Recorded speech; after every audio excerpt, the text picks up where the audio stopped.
Period of time here. Just take 30 seconds off the clock, a minute off the clock. They're just sharing it around across half-back now. The kick to the middle to Mackie. So Hawthorn got within 3 points at the 20-minute mark of this final term with 5 unanswered goals until those last 2 from the Cats. Mackie kicks towards half-forward, towards Podsiadly. Spoil came from Gibson. Now the ball in dispute between wing and half-forward left for the Cats. And the umpire will come in and he will call for the footy. Now up to 27 minutes in this final term, the Cats by 16. What a great crowd of 85,197. Hale the tap, taken by Selwood, fends off a tackler, handball to Corey on the outer side, hooks around the body. Stratton could have marked that, he two-hands it away, whacked on again by Whitecross of Hawthorn, finds the boundary at half-back on the Great Southern stand side. Hawthorn are 9-12-66, Geelong are 11-16-82. Both teams look like they'll be 12-2 after 14 rounds.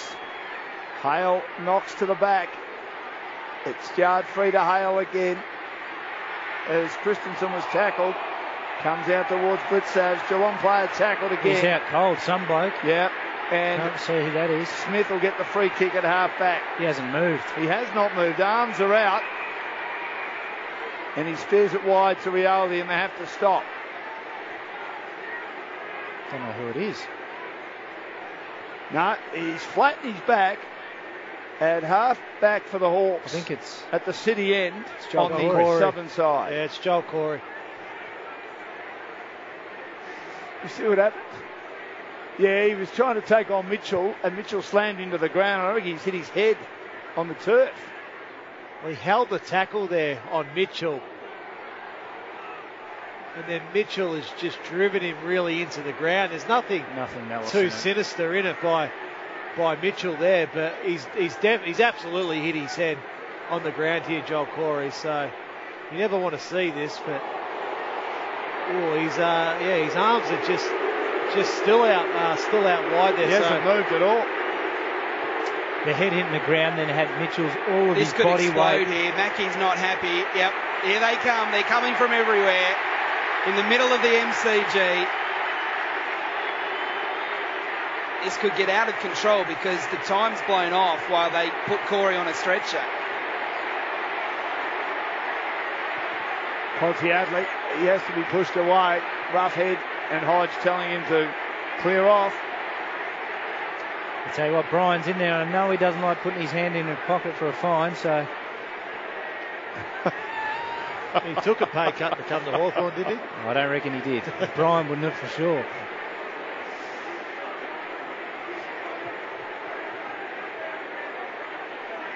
So Joel Corey still sort of dissipated. It's really interesting watching the replay. I don't know what Corey was doing. Corey was tackling just holding on. Mitchell when Mitchell did not have possession of the football, and Mitchell took offence to that and tried to sort of gain control of a wrestle, and he's inadvertently pole drived into the turf. He's not that type of player. No, he's not. That's not intentional. That's definitely not intentional. And what didn't help is his whole body weight came down on top of his head as well, which just added that bit more to the injury. So what do we got? We've got 4 minutes here of actual playing time. The Hawks being 16 points down, they need to score from this passage of play. Hawthorn have got the football in their possession, so they need to take the football from one end to the other now. Score, obviously, bring the margin back to 10 points, and then, they're going to then obviously try to steal another 2 goals to win this game. But still plenty of time. 4 minutes. Hawthorn need to kick 3 goals to win this game. So now what will happen is the players will know clearly how long is left because the runners have gone out and there's a lot more time than what the players would have anticipated. Corey's still in the hands of the trainers, not even on the cart. So this quarter will probably end up going about 37, 38 minutes. And what happens in these situations, Whitey, teams actually practice and train for these situations now where, okay, we got 4 or 5 minutes left in the game. In this case, we've got 4 minutes. We need to kick 3 goals. Okay, how are we going to do that? So they actually train to know, well, obviously it's all out attack mode now. There's no way Hawthorn can stay obviously defensive and win this game, whereas Geelong, on the other hand, they go, well, okay, we need to roll a couple of numbers back now, try to clog up Hawthorn's forward line as much as we possibly can, and not so much save the game, but just make sure we're covering all bases to not allow Hawthorn any easy scores. Definitely. It's just a quick score from the other game. It's Adelaide 9-15-69, West Coast 9-9-63, and the British Irish Lions have beaten Australia comfortably 41-16. Yes, Lindsay? It's definitely not a good no concussions good, but he didn't move. He was starfish for a good minute there. Yeah. Hopefully he's all right. I guess good thing about AFL players these days is the doctors are really careful. They get the best care possible. He's still on his back. He's got a neck brace on, coming off on the motorised stretcher, Joel Corey. Been a wonderful, wonderful player for the Cats.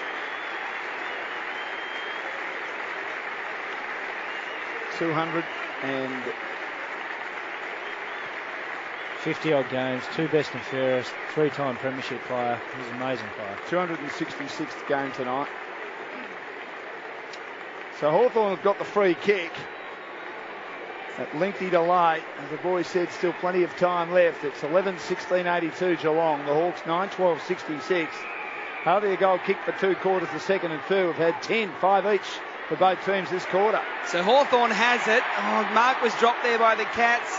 And now it's Hawthorn with the football. Smith from the AFL logo to Gunston, who low down takes the mark.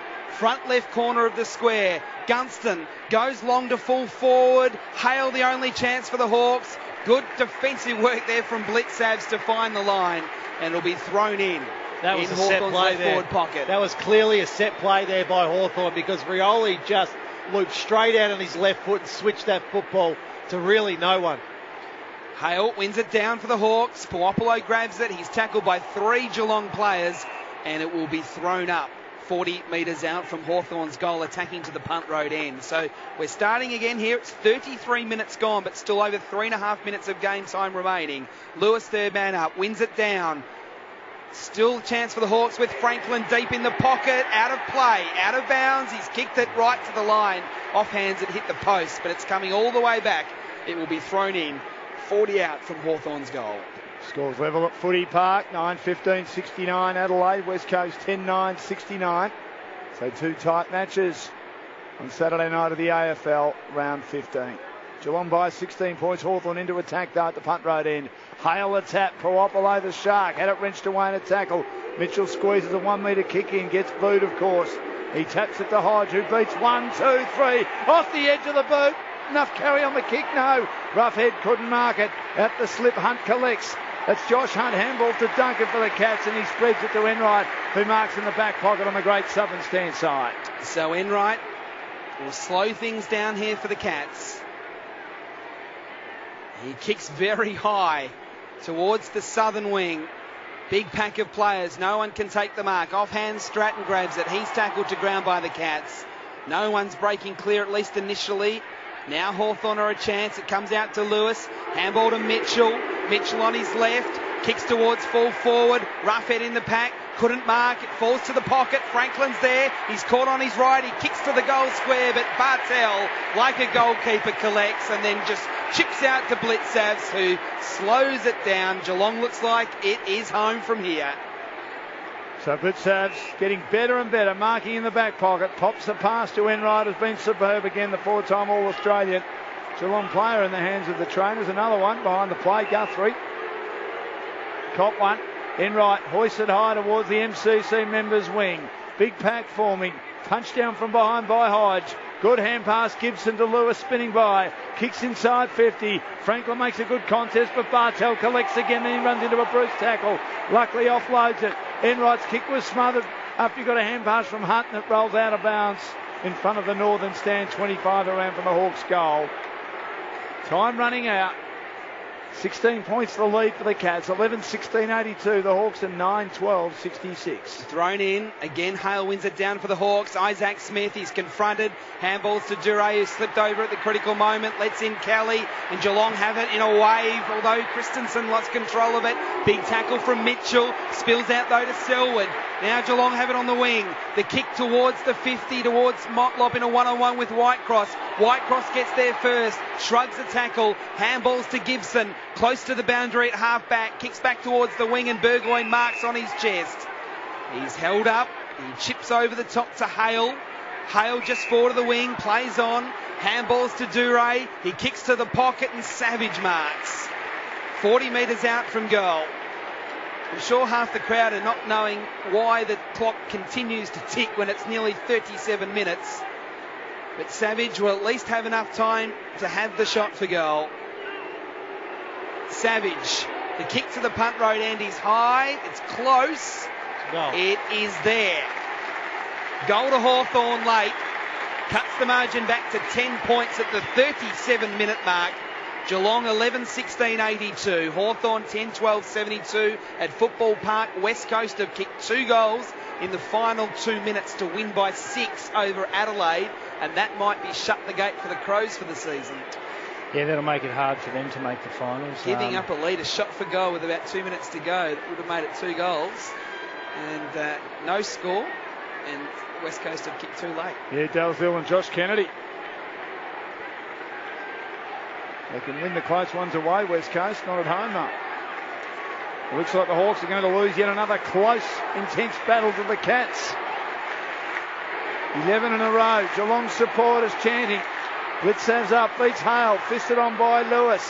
Hodge soccers it, goes to Rioli, needed the run, kicks inside 50, big pack forming at the back. Bartel, Guthrie there, paddles towards the boundary, it's kept alive. Franklin in tight confines has run over the boundary with the football in the forward pocket on the Great Southern stand side at the punt road end. 82, plays 72, and Chris Scott knows it's over. He's out of his seat in the coach's box. Josh Hunt's been good, spins out of a tackle and then spins into another Luke Hodge tackle, and they normally stick. It'll be a ball up 20 metres out from the Hawks' goal. So thrown up. Blitzav's with the tap, out towards Mackie for the Cats, who kicks it off the ground. That's it! It's 11th heaven for the Cats. It's 11 in a row since that 2008 grand final loss. Hawthorn just can't do it. Geelong just keep beating them every time. We are Geelong, we're always on the ball. We play the game as it should be played. At home or far away. Our banners fly high from north to dark, down at Cardinia Park. Whether it's the Kennett curse or whether